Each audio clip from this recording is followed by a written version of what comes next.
Fala meus amigos, estou de volta para mais um vídeo e dessa vez para dar continuidade ao mangá de Sousou no Frieren. E dessa vez vamos continuar revendo a memória do Macht e nesse ponto da memória dele vai aparecer um cavaleiro extremamente poderoso lá do passado que diz ter achado uma fraqueza do Macht, uma fraqueza do Dialgose dele. E para saber como que foi isso, vem comigo e bora lá!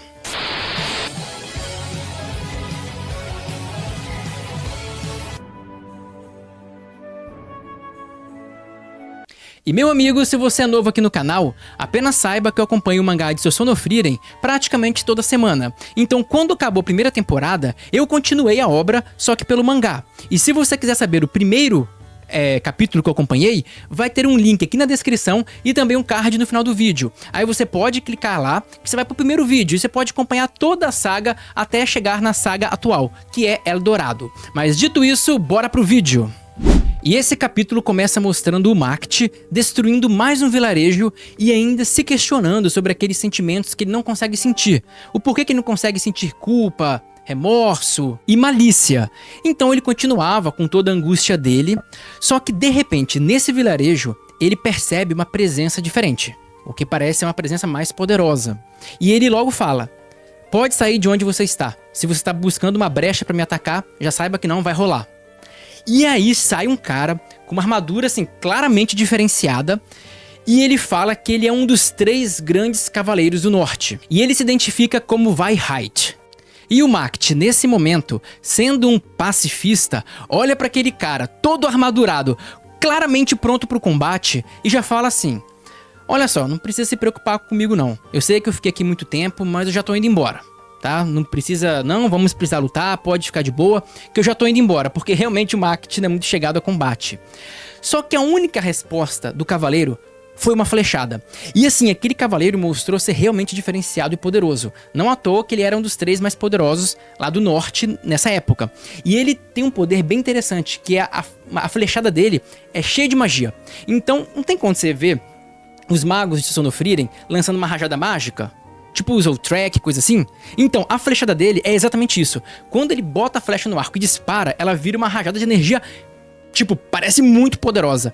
Porque quando ele dá uma flechada dessa no Macht, o Macht transforma aquela capa dele na espada e transforma em ouro. E aí ele consegue bloquear a flechada desse cara. E só depois dessa flechada que o cavaleiro falou alguma coisa. Ou seja, ele bateu primeiro e falou depois.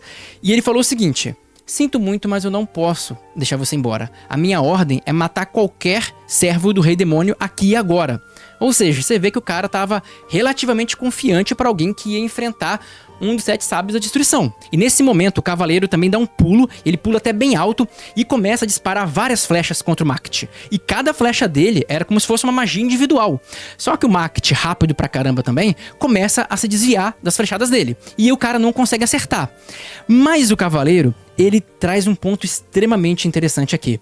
Porque ele fala o seguinte: percebo que você não transformou essa região em ouro ainda, né? E o Macht lá desviando e defendendo as flechadas dele, fala: tá, qual que é o seu ponto? E o cara falou: eu andei observando os seus padrões de como que você invade e como você destrói os vilarejos. E eu vejo que em alguns vilarejos você não usa o Dialgose, a sua magia de transmutação em ouro. E em outros você usa. Então eu comecei a olhar, a analisar as diferenças e percebi que você precisa de uma série de condições para conseguir usar o Dialgose. Porque, obviamente, a cabeça dele era o seguinte: obviamente, é um poder extremamente apelão. Você não desvia, você não defende, você não percebe o poder, você não desfaz. Tipo, como que você luta com um poder desse? Né? É extremamente apelão. E aí ele percebe que todo poder tem que ter uma fraqueza. E aí ele fala: olha, pela minha conclusão, você precisa de uma série de condições que precisam ser atendidas para usar o Dialgose. E eu não vou deixar, definitivamente, você criar essas condições. E ele segue atacando, ele continua metendo um monte de flechada no Macht e o Macht defendendo. Só que depois que ele fala isso, sobre uma suposta condição para o Dialgose, o Macht dá meio que uma risadinha e fala assim: me diz, vocês humanos quando usam magia, vocês têm esses negócios de condições específicas para lançar uma magia? E nesse momento o cavaleiro fica meio sem entender. Mas o Macht diz assim: olha, eu vou responder a sua pergunta. E a verdade é que todas as coisas acontecem ao meu bel prazer. E nesse momento, o cara começa a virar ouro. O cavaleiro começa a ser transmutado em ouro. E o Macht completa falando assim: olha só, eu não preciso de nenhuma condição ou nenhum pré-requisito para usar o Dialgose. Eu uso ele a hora que eu quiser, na situação que eu quiser. E aí o cavaleiro fala: mas por quê? E o Macht só responde o seguinte: mas por que o quê? Por que eu não transformo tudo em ouro desde o princípio? Olha, a resposta é muito simples. Porque não teria graça. Porque perceba, todos os seus anos de experiência, toda a sua bravura, toda a sua técnica que você trabalhou tanto, que você se esforçou tanto por anos para conseguir, é completamente irrelevante perante a minha magia. E você sequer pode chamar isso de batalha? Você por acaso está se divertindo? Eu acho esse tipo de batalha extremamente desagradável. E aí ele sai andando enquanto o cara vira ouro por completo. Então, meio que respondendo já a pergunta do início do vídeo, o cara sim, ele não conseguia acreditar que alguém poderia ter um poder tão apelão sem uma falha. Então ele ficou buscando uma falha, um suposto segredo que não existia. Então a mente dele meio que interferiu no julgamento dele, o que fez ele achar que tinha uma fraqueza. Só que não. A tristeza da Frieren em ver isso deve ser enorme, porque aparentemente Dialgose não tem fraqueza. E depois dessa cena com o cavaleiro, o Macht continua o seu caminho, continua andando, e ele chega a uma praia. E nessa praia ele vê o que parece uma orca morta na praia, e perto dela uma pequena e fofíssima demônio. E ele então se aproxima dela e fala o seguinte: olha só, eu ouvi dizer que tem alguns demônios muito excêntricos que estão estudando a humanidade. Você é um deles? E aí a garota fala: sim, eu sou um deles. E se apresenta e fala: prazer, meu nome é Solitar. E ele cumprimenta ela e fala: Macht. E eu já vou dar um aviso que não é bom vocês esquecerem essa garota, porque essa tal de Solitar, ela vai ser muito importante lá pra frente ainda. Mas nesse momento, ela apenas chama o Macht pra entrar com ela em uma espécie de laboratório dela. E lá dentro tem um monte de esqueletos, de animais que ela estuda, porque ela não estuda na verdade só os humanos, como o Macht presumia. Ela estuda, ela tenta desvendar os segredos da vida como um todo, do mundo como um todo. Então é como se ela fosse literalmente uma cientista. E é muito interessante que ela mostra os esqueletos, ela começa a falar coisas de ciência, como por exemplo, evolução convergente. Ela fala disso, ela fala desse conceito técnico e diz inclusive que esse termo foi ensinado pelo Rei Demônio. Ou seja, os demônios têm uma tendência mesmo a ser curiosos e buscar as explicações dele para o mundo. Né? Você vê que o Rei Demônio parece entender alguma coisa de ciência. E por sinal é incrível como que a Solitar fica feliz, como que ela demonstra uma alegria, um prazer muito grande em estudar essas coisas, estudar a ciência, entender o mundo. Então o Macht parece não ser o único demônio que tem essa vontade de entender os humanos. Mas depois disso, o Macht e a Solitar vão para um outro lugar, que parecia uma salinha dentro do laboratório, que tinha muitos livros, alguns esqueletos pequenos e tudo mais. E o Macht, nesse momento, faz aquela pergunta que ele está buscando por resposta. E ele fala assim: aqui, por que nós não conseguimos sentir as emoções que os humanos sentem? Por que eu não consigo sentir culpa, nem nada do tipo? E aí a Solitar fala o seguinte: olha, você trouxe uma questão até bem simples. E eu acho que você tem essa resposta desde o dia que você nasceu. Porque, entenda uma coisa, nós somos predadores. Se nós, demônios, tivéssemos que ficar culpados e preocupados por cada vez que a gente mata um ser humano, nós já teríamos sido extintos. E essa fala dela é muito interessante, porque normalmente o predador não vai se importar com a presa. É muito complicado você falar: ô seu leão, você, coitada da zebra, cara, você não tem pena dela? Né? Isso é uma parada interessante. Isso mostra também meio que um processo evolutivo dos demônios e também corrobora com uma teoria científica, inclusive, chamada a teoria da Floresta Negra, se não estou enganado, que diz que é uma filosofia meio pessimista e controversa, mas ela diz que as espécies que têm maior sucesso tendem a ser aquelas que exterminam outras espécies concorrentes. Né? E inclusive é por isso que essa teoria diz que mandar um sinal para o espaço é uma péssima ideia. Porque, teoricamente, se uma civilização é muito evoluída, ela já deve ter exterminado várias ao redor dela, e provavelmente ela faria o mesmo com a gente.